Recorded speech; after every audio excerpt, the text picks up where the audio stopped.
You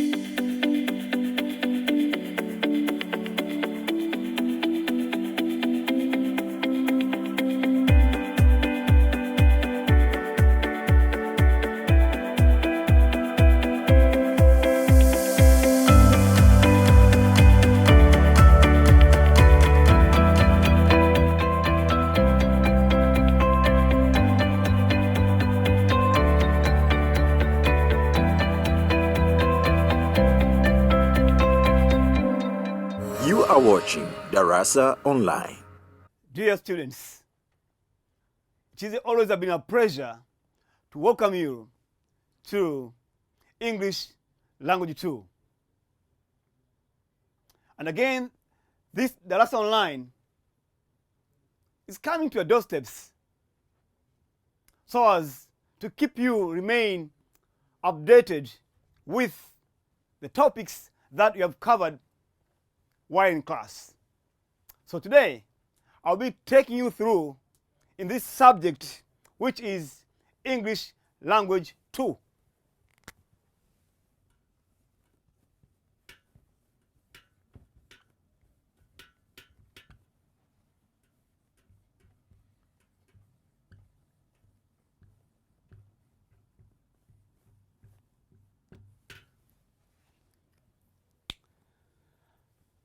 In this particular subject, I'll be taking you through on the topic that is appreciating literary works. In this particular topic, we'll confine ourselves to a subtopic which is basic concepts of literature.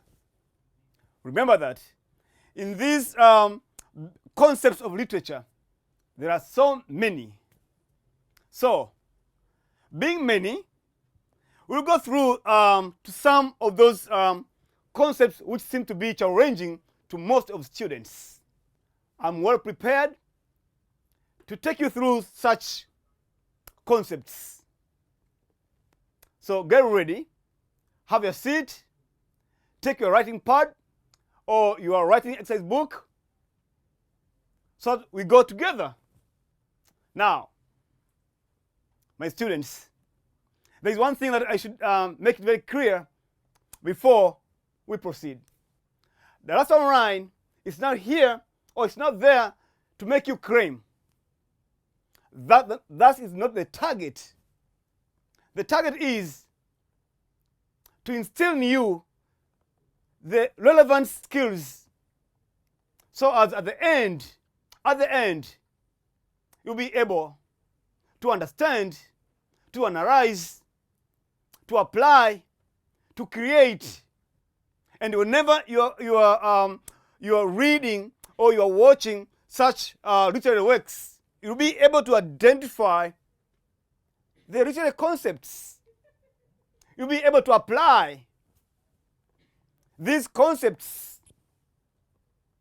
You'll be able to identify. That's the target.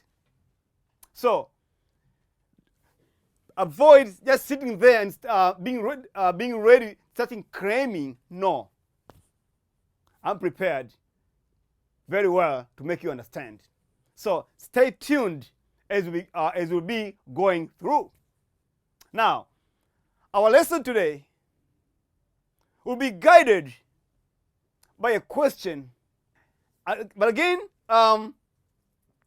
in this literary concepts or this topic, but again, one thing that you should remember is in this particular topic, appreciating literary works, it has 6 questions as per new format of examinations.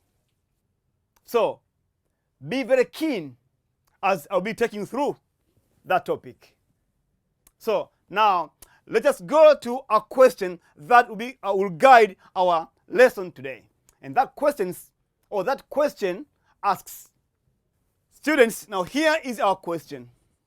Our job is just to study the expression and to identify the literary term in each of the following questions.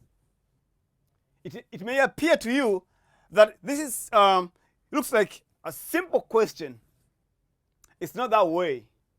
So now let's just study the question. It reads, it is the feeling of excitement, curiosity, or expectation about what will happen next in a work of art. Now, take some few seconds to read this particular expression, this particular literary expression, then identify the literary term or the concept. I believe that now you are able now to tell that when it comes to you or when it comes to me, I'm going through the literary work, then I develop a feeling of excitement, a feeling of being curious to know what will happen next in a work of art, say a novel, a drama, or a short story, that you are going through a work of art, then a feeling of excitement that what will happen. As you're in such a feeling, then that story or a drama come to an end. So you wish to know what will happen, but immediately a drama or such a work of art come to an end. Then you'll be like, ah. Now, as you're in such a feeling, then you're told it will continue next week. So you are left with such excitement, you are left with such a feeling of being curious, of knowing what will happen next. Now, when it comes to that particular next week, you you start following, you remain focused, because you have a feeling of knowing, or curious of knowing what will happen. My students, remember that the artists are very much keen to create such feeling to the audience. So as you remain focused, you become so concerned about that particular work, say a drama, a short story, or a novel. So having this said, now the literary term or concept in this particular expression is suspense.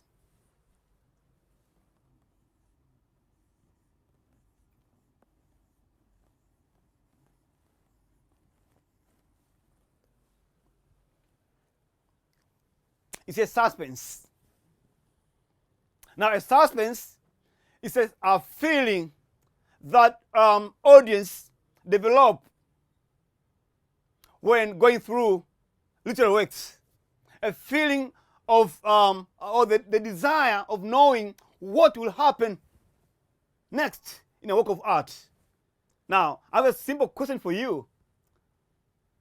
Have you ever experienced such a feeling when going through the work of art? And did you know before that that feeling of the desire of knowing what will happen is called suspense? Obviously, yes. That we have been coming across with such works of art where you develop such a desire or a feeling of knowing what will happen. Having this said, my dear students, now I believe you have understood that particular concept. So let us now move to the next expression or next question. Dear students, here our next question.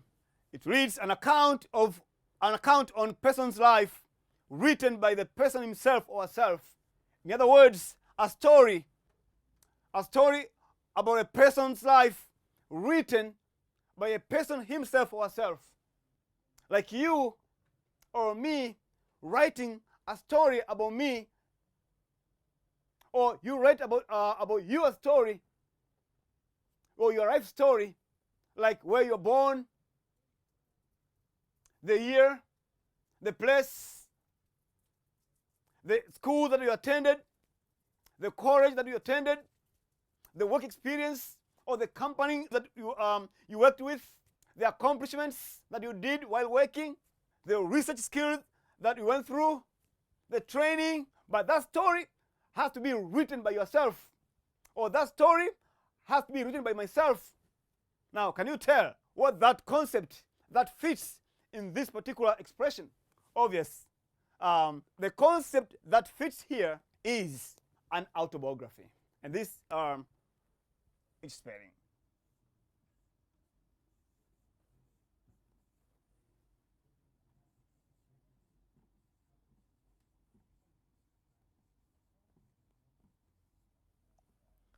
Autobiography. An autobiography is about the story of someone's life written by a person himself or herself. This particular story is characterized by the use of the first person pronoun singular, which is I. This pronoun I is very much common when one writes a story or life story about himself or herself. For example, my name is Aswile Jacob. I was born in 1989. When I was at the age of 15, I did a research, my dear students. So the word I or the pronoun I in there sounds louder because it's me who is writing a story about me. And the story, all the information in there are true because it's a story about my life, and therefore can be proven.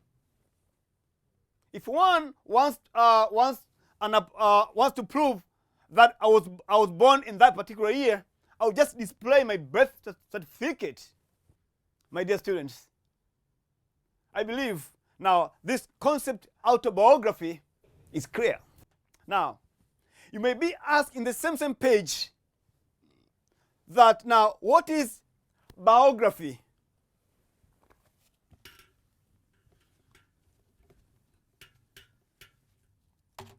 Today, you have been asked about this when you say it's an autobiography.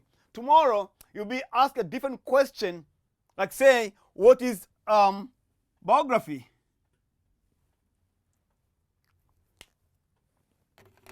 Now again, this is to do with a story of someone's life written by another person. Like you, student, writing a story of my life. You, students, writing a story about me. Then that one won't be autobiography. Rather, will be biography. Because it is someone else who is writing a life story about someone else or of another person. I think I've made myself clear on these two concepts. One more thing, my dear students. You may ask yourself that in a work of art, where do we get this autobiography or biography? Remember the concept of fiction and non-fiction. Students, remember these two concepts of fiction and non-fiction. Now, if I'm to ask you again, where do we get autobiography or biography? Obvious, you tell me that autobiography or biography are found in this particular concept here. So we found autobiography,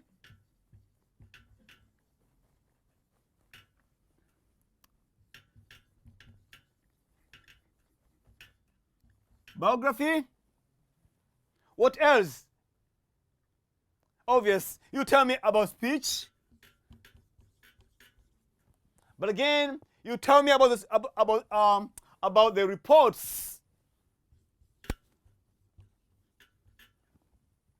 In here, with the reports, can it be research reports? Remember, in non-fiction or all non-fiction works, they have to do with facts. Autobiography is all about fact. When you write your own story, it's fact. When writing somebody's story, somebody's life story, then it's all about fact, the speeches, the reports. There's no room here. You can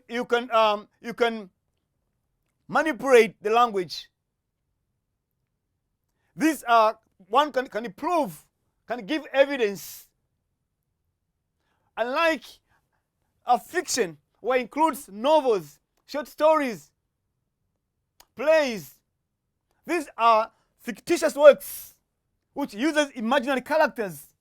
But here, autobiography of someone's life, these are not imaginary people. These are real people. Think of autobiography of Malcolm X. Think of autobiography of Barack Obama. Again, you may think of autobiography of Mwalimu Nyerere, the late Mwalimu Nyerere. There are also biographies of different people. And I encourage you, students, start now preparing your own autobiography. Or you may even prepare biography of your parents, or of your friend, or of your teacher. But remember, you need to have facts. You need to gather information. It needs a research in here. Now, I believe that I've made you understood. Now, let's just move to another expression. So here we go. Our next question leads, it is a work of art that is performed on the stage and uses real human beings as characters. Now, my dear students, take a few seconds to think what could be the concept here, or the literary term which fits in here. You are watching Darasa Online. Go through these words, that a work of art which is performed on the stage, then it uses real human beings as characters. Now think yourself, is that a novel? Does the novel uses human beings as characters? Is the novel being acted or performed on the stage? Is a short story being performed on the stage? Is a play uses real human beings as characters? Now, what that particular work of art? I told you that the Darasa Online is not here to make you claim. The Darasa Online is there to prepare you, to have skills, to be able to analyze, to be able to apply, to identify. Having such a competencies, then it will be a responsible student, and later on you perform very well. By performing very well, you'll be a productive citizen, just because Darasa Online is here to instill in you such skills. Now, can you think of that work of art, my dear students? I believe now you're able to tell that the concept here that fits here is it's a drama.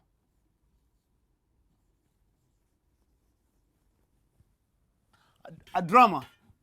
That is a work of art which uses, or which is performed on the stage before the audience. And the characters, or the actors and actresses are real human beings. The characters found in a man of the people, let's say Chief Nanga or Dili, these are imaginary characters. Again, think of characters we found in the Betrayal in the City. Think of Adika. Think of Tumbo. Think of Mulili. These are imaginary characters. But in a drama, uses characters who are really human beings. And it is performed on the stage before the audience.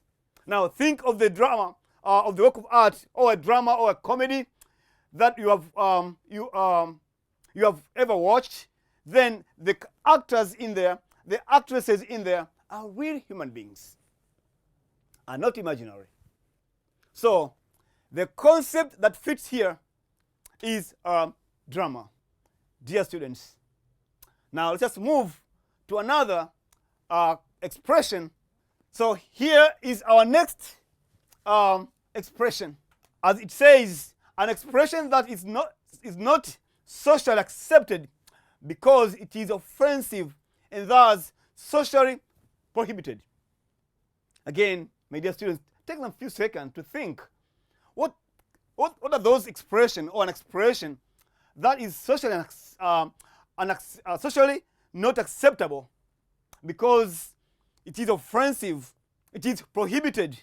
Think of the words or phrases that once are being uttered in a society sounds offensive, sound bad, lack manners.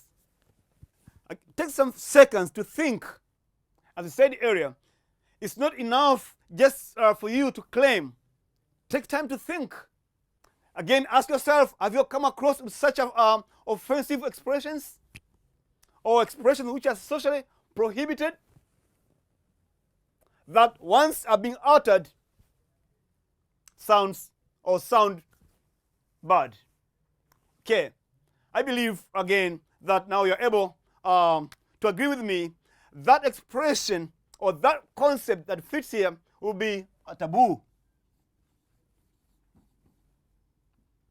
It's not taboos or taboo. Now, how do we come to arrive to say it's a taboo that fits in there? A taboo include words or phrases which sound offensive, which are very harsh. Once they're being uttered to the public, people say such words lack manners.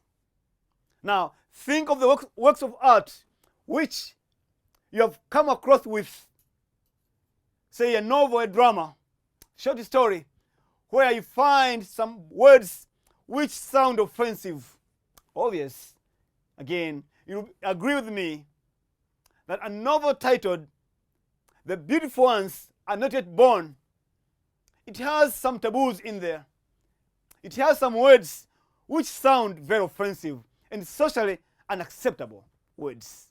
Now, words which are found in that particular novel are such as uncircumcised baboon, you fuck. Students, remember that those are not my words. These words or these taboos are in that particular novel. Young Jewish vagina. Aiko Yamaha has used such words to tell the public, to tell the audience about the evils prevailing in Ghana. My dear students, now you agree with me that the literary term that fits in here is taboos.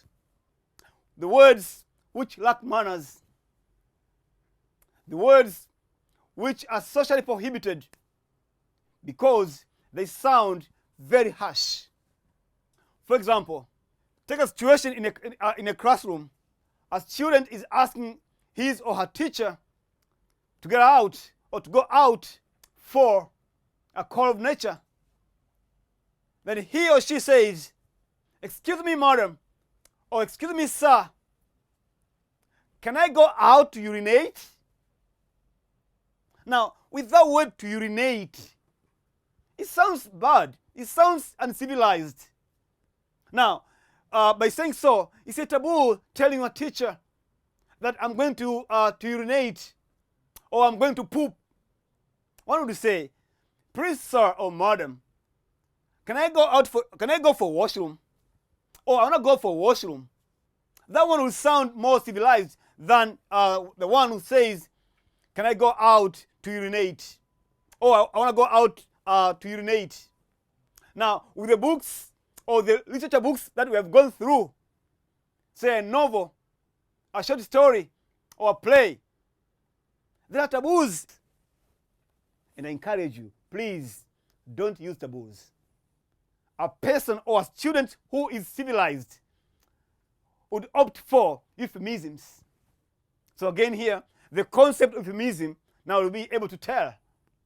Having this said, let us move to another question.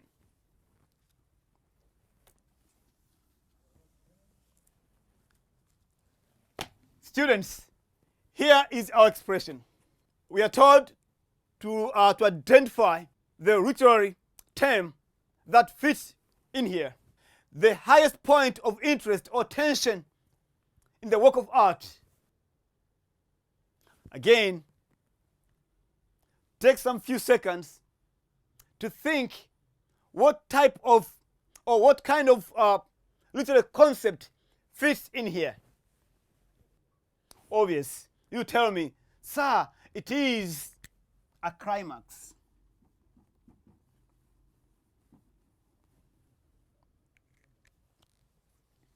A climax. Now, it's not enough, my dear students, by just saying climax. You should understand where this climax comes from. How did you come to arrive to this particular concept? In which subtopic or in which angle that this climax comes from? Do you remember the structure of a plot? You'd say yes. Now, remember, this climax in a work of art is found in a structure of a plot, which looks like this one. Look here, my dear students.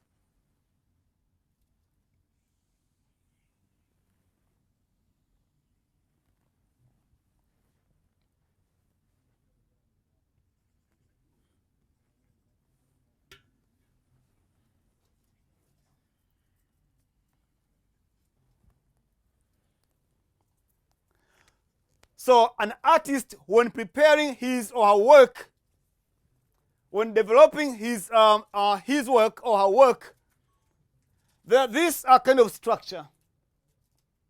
Now, here is this point here, or this stage here, is called exposition. In some books, they call it a point of attack.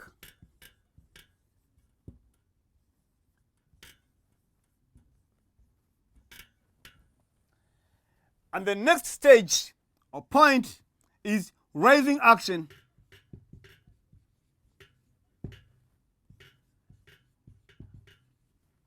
Now, can you tell what the name of the next stage from raising action comes what? What the next stage after raising action, my dear students? Obvious, you tell me that one will be a climax. And some, they call it, it's a point of no return.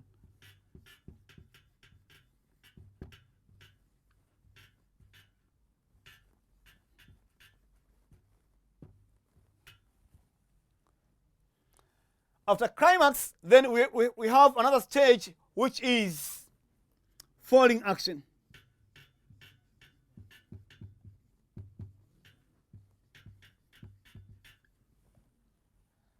And the last part or stage is denouement.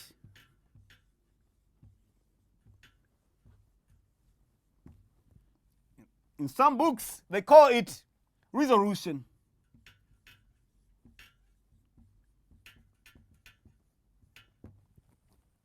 Students, now,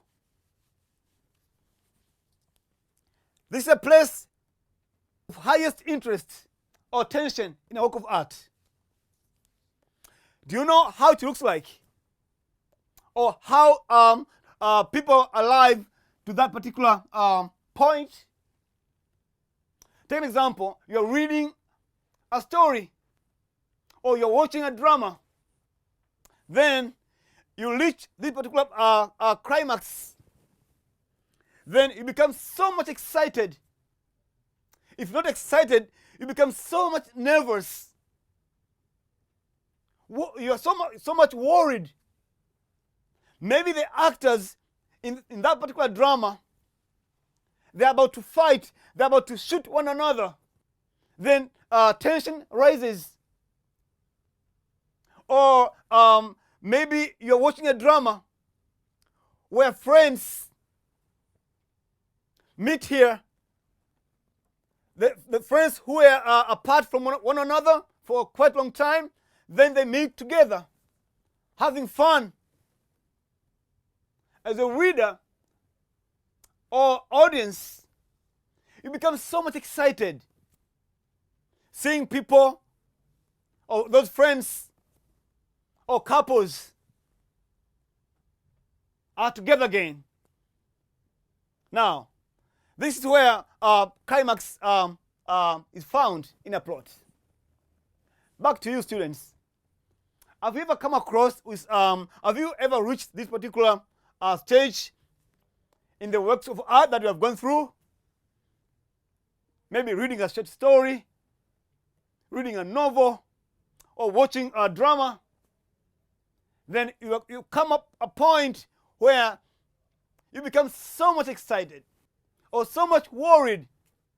You see characters, or a character is about to hang himself or herself. Then you'll be like, oh no, don't do that. If the character is like to hang himself or herself. But that particular character, maybe he's telling his life situation from childhood to adulthood. Maybe he has gone through difficult times. Then he reaches here and say, I don't see the meaning of life. I don't see the meaning of continuing living. Then he or she decide to commit suicide. You as audience, you as a readers or as a reader, that's a point of, it's the highest point of interest or attention. It's where you may even you may think of telling the character in such a particular drama, saying, no, don't do that, don't do that. Because it's a point of high interest or attention.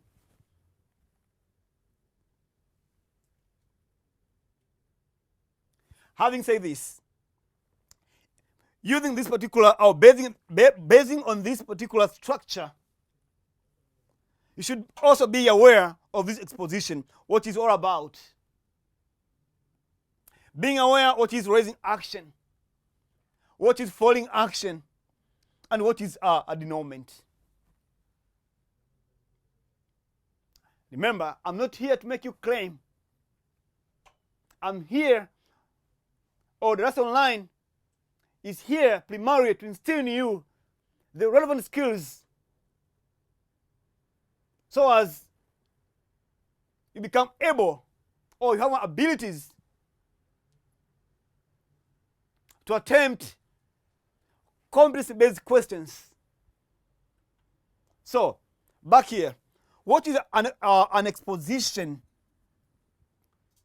Now, quickly, you tell me this is the beginning, or is this a point where the story starts, or a drama starts? It's a beginning, or it's a point where the work of art starts, where we see characters. Let's say in a play, Return the City. Now, we are shown Nina and Dogger at the graveyard preparing a shaving ceremony for their beloved son, who is Adika, who died during a students' demonstration. That is the point of attack, or that is an exposition. Or you're reading a short story. It starts, once upon a time, there lived a man and a woman who loved each other very well. Now, with that particular once upon the time, it's the exposition. It's a point of attack. It's the beginning of a story. Back to this one, raising action. This is a stage, or it's a point in a work of art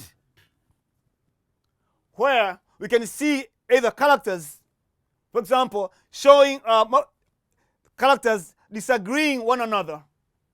Characters do not understand one another.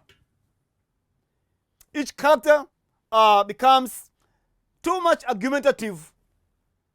Now, being in such temper, or being in such arguments, then here, at the climax, you see such characters start fighting, one taking a gun or a big knife.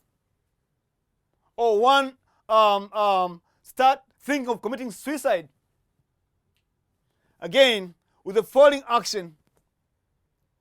This is a point in a work of art where we see, for example, characters, their tempers or their differences go down. If the characters who were in arguments, now they start becoming friends or start understanding one another. Now, with the denouement or resolution, it's a stage or a point in a work of art where we see characters, for example, who were in differences, who were opposing one another, come to reconcile. They put apart their differences and they become one thing. They hug. They forgive one another. That's the denouement. Resolution is reached. A person who was about to commit suicide, he or she now postpones. Dear students, let's just move to another question regarding this particular lesson. Here it is. Our expression reads a type of drama that shows serious actions, and always the hero or heroine ends into danger, death, injuries, or committing suicide.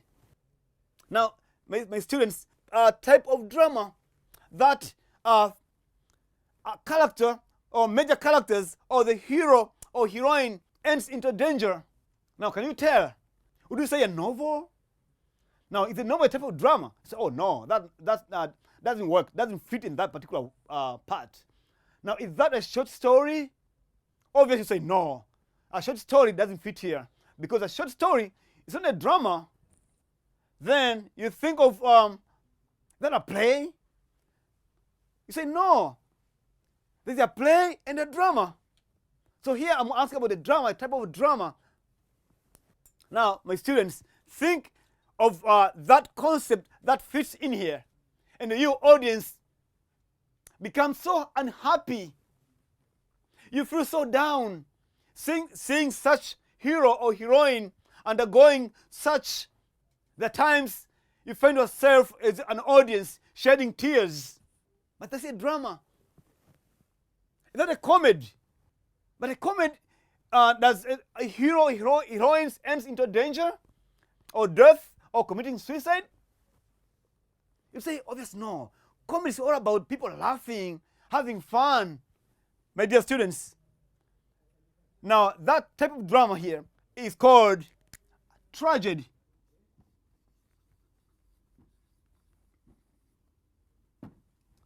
Tragedy drama.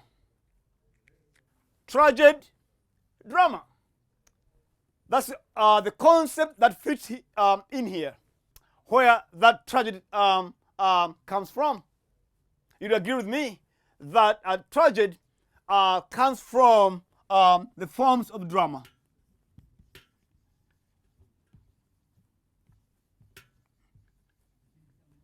Where we have comedy, we have tragedy, we have comedy tragedy.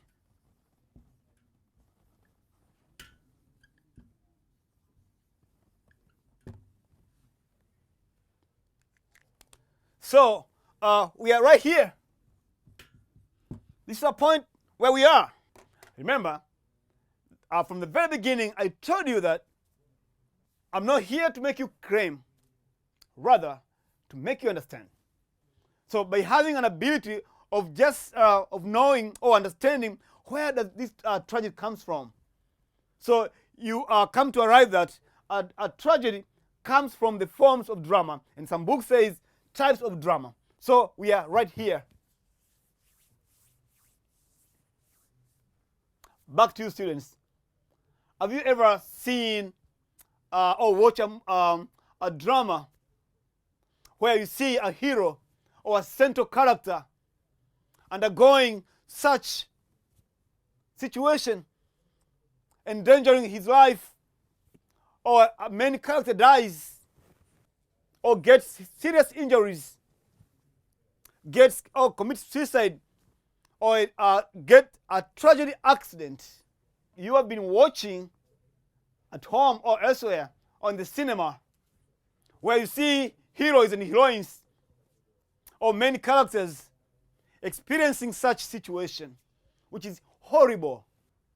My dear students, you remember the so-called horror movies. They're so fearful. They're so scary. There are times you are at the cinema watching such movie, you start shedding tears. You end up shedding tears, or become so fearful. You go back home, start remembering all the situation, all the miseries that hero or heroine went through. Very unhappy. That is a tragedy. This is unlike comedy, my students.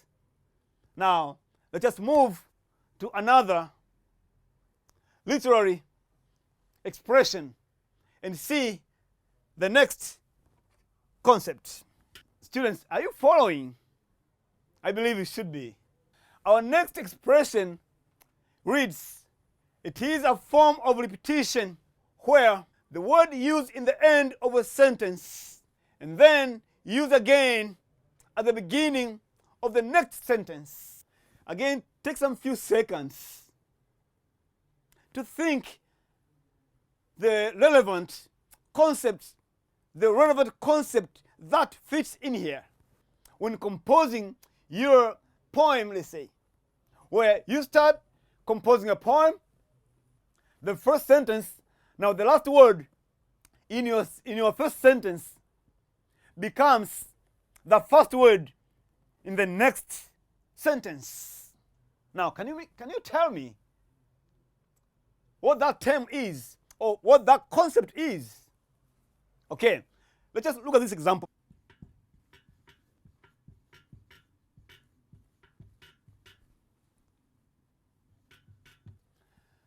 My dear students, look at this simple example. Children need love. Now, the last word in this particular sentence is this one, love, here.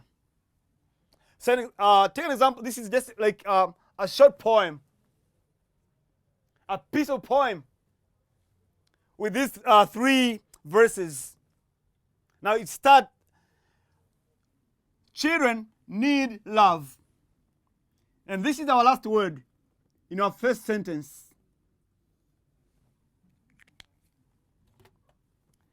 In the next sentence, the first word, the last word then comes to be the first word in the next sentence. And this is love.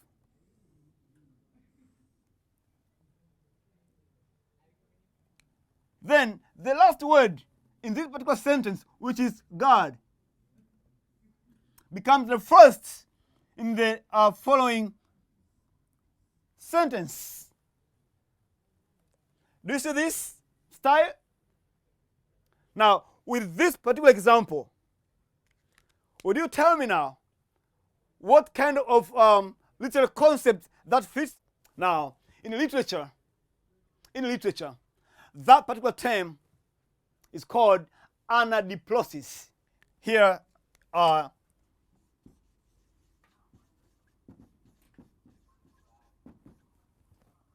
anadiplosis. It's where it's a formal repetition. Now, this word love here has been repeated twice. There's love here and right here. Again, the word God has also been repeated right here and this one here. So this continues. If I'm to extend this particular poem, I would say God the Creator. Then I would say Creator of heaven, Creator of heaven and earth. Earth we live in, etc., etc. Now, you see again, the Creator creator. The word creator here, again, creator right here. Again, earth. Again, here at the beginning, we have the word earth. Now, that form of repetition is called anadiprosis.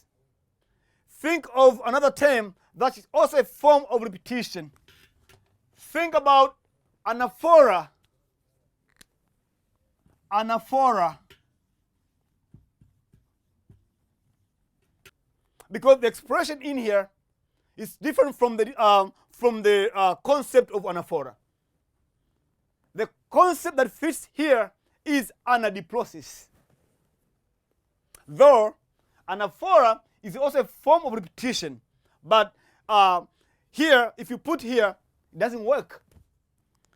Okay, here is our expression. A story that explains the origin or nature and the beliefs of some phenomena in the society. For example, when one tells or asks you, how comes that a giraffe has a long neck? Now, there are myths, there are stories that explain, for the students who are keen enough, who are attentive, who are a good listener, now may tell. The concept or the term here is myth.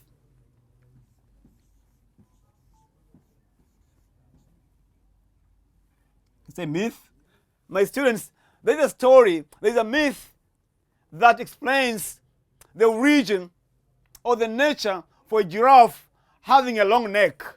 Remember, myth based on untrue things, but they help to tell us the origin of some things or phenomena in your society. Originally, myths were in oral form, were being narrated orally, were being narrated even before the discovery of science of writing. So it's an oral kind of work of art or kind of concept. Now, back to you students. Can you tell me any myth? Can you narrate to me any myth that you know? Or can you narrate that myth to your friend, to your colleague at home, or to your brother or sister at home? This is the assignment. Please go and find a myth, any myth. Thank you. Now let us move to another concept. My dear students, the next concept reads, it's a brief and indirect reference to a person, a place, or a thing, or an idea of historical or political, cultural significance, and it is hardly provide details of such person or place or a thing at hand. For instance, you're reading a poem. Now, at the middle of that particular poem, or at the beginning of that particular poem, the very famous hotel or the name of a very famous hotel is mentioned. Or the name of a very famous person is mentioned at the middle or at the beginning of that particular story. For example, reading a poem, then at the middle, you see the name of Mwalimu Julius Nyerere. Then the poem continues. Or you're reading a poem, at the middle of the poem, then a very famous city like New York is mentioned. Then the poem continues. Or you're reading a story or novel. Then while at the middle of the novel, the king's ceremony is mentioned. Obvious. You tell me that concept is allusion.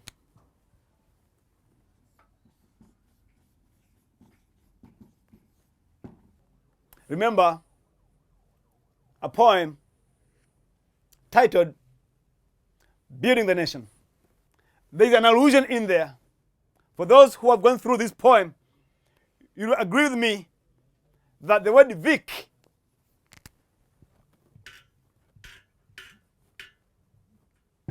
It's an allusion. Okay, now let's just move to our last expression.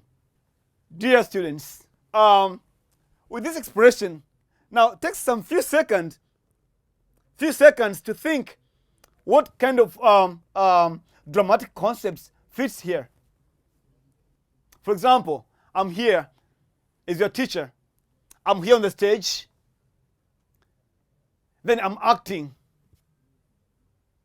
I'm like,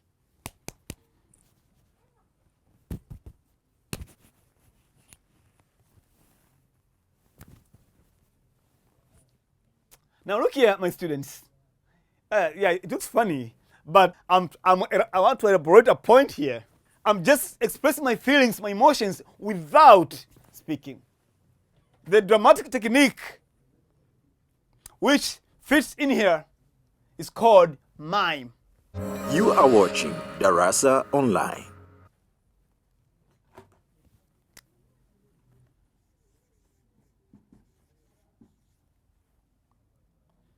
Mime.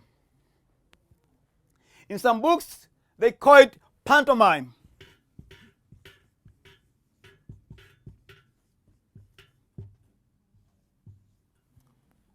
Pantomime, where a character, an actor or actress is on the stage, then expressing his feelings or emotions using body movement, showing his facial expression. Maybe he's so happy, or he or she is very down. He's kneeling down, then asking God's help, but without speaking, without the word of mouth. My dear students, that technique is called mime. I believe you have come across with this, seeing characters on the stage, actors or actresses using their body movement or body language without word of mouth, expressing their feelings or their emotions. Students, this marks the end of our session or of our lesson today. I trust that the lesson was clear. But again, I'm available if you may need of some clarification in some areas which I was unable to make you clear. Thank you for your attention. May God bless you so much.